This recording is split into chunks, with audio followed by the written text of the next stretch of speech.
Hello dear students, welcome to English class.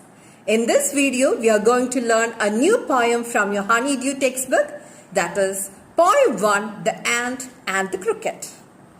The poem The Ant and the Cricket is basically a fable taken from a collection named Aesop's Fable. Dear students, do you know what a fable is? A fable is actually a short story in which animals behave like humans and conveys a moral. The poem Ant and the Cricket is a story of two insects, the ant and the cricket.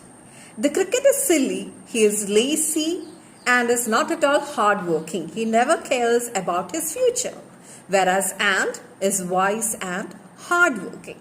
So dear kids, let us read the poem. A silly young cricket, accustomed to sing through the warm sunny months of gay summer and spring, began to complain when he found that at home his cupboard was empty and winter was come. Not a crop to be found on the snow-covered ground, not a flower could he see, not a leaf on a tree. Oh, what will become, says the cricket, of me? The poet says that the cricket all throughout the summer and spring season keep on singing. He used to enjoy during the spring and summer seasons by singing and dancing. Here the word singing refers to the sound made by the cricket. The poet calls spring and summer seasons gay because they are full of life. There is greenery everywhere, food and water are in abundance. However, soon those months of happiness passed away and winter came. Now the cricket was in trouble, as all throughout the spring and summer season the cricket spent his time singing and dancing and did not collect food for winter. Suddenly, when winter arrived, he was left with nothing. He had no crumbs, that is, he had no food to eat and his cupboard was empty. Now everything was covered with snow, and he could not even see one flower or a leaf on the tree.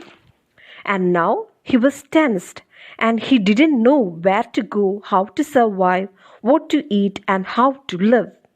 And he exclaims, "Oh, what will become of me?" At last, by starvation and famine made bold, all dripping with wet and all trembling with cold, away he set off to a miserly ant, to see if, to keep him alive, he would grant him shelter from rain and a mouthful of grain. He wished only to borrow, he would repay it tomorrow. If not, he must die of starvation and sorrow.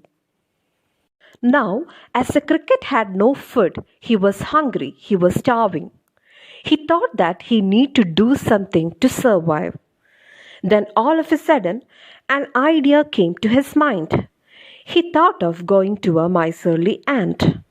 And thus shivering in cold and getting wet by the dewdrops, he goes to the ant for help. Now, as the cricket had decided to go to the ant and ask for help, he thought over it and came up with two situations.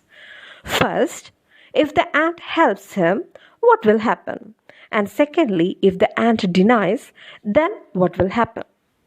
The cricket thought that if the ant helps, then the ant would provide him with shelter to keep him safe from winter and would also give him food to eat. The cricket thought that if the ant would help him, then he would take help from ant and later on repay him back. But somewhere the cricket also thought that if the ant denies to help him, then he would have no other way but die out of hunger and pain. Says the ant to the cricket, "I am your servant and friend, but we ants never borrow, we ants never lend. But tell me, dear cricket, did you lay nothing by when the weather was warm?" Quoth the cricket, "Not I, my heart was so light that I sang day and night, for all nature looked gay." "You sang, sir, you say? Go then," says the ant, "and dance the winter away." Finally, the cricket arrives at the ant's place, and the cricket asks for help. On seeing the cricket, the ant says that, "Cricket, you're my friend, I understand your situation, but we ants follow a policy. That is, we never borrow from others and we never lend anything to others. Then the ant asked the cricket, "My friend, tell me something. What were you doing when the weather was warm? What were you doing during the spring and summer season? Didn't you collect food for yourself?"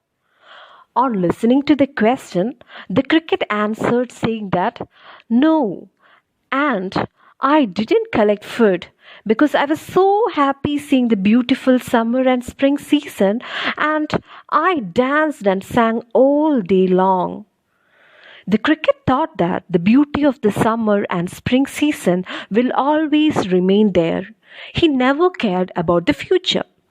Listening to the cricket, the ant tells him that he was singing and enjoying during the spring and summer. Now he should do the same and the winter will go away. Thus ending, he hastily lifted the wicket and out of the door turned the poor little cricket. Folks call this a fable. I will warrant it true. Some crickets have 4 legs and some have 2. Saying this, the ant quickly ended the conversation and pushed the poor cricket out of the door. In the last 2 lines, the poet says that people call the story of ant and cricket a fable. However, he thinks that the story is quite true because there are many crickets with 4 legs as well as with 2 legs. That is, there are 4-legged insects like cricket who do not care about the future, and there are 2-legged insects, that is, human beings, who do not care about their future and repent when the time is gone.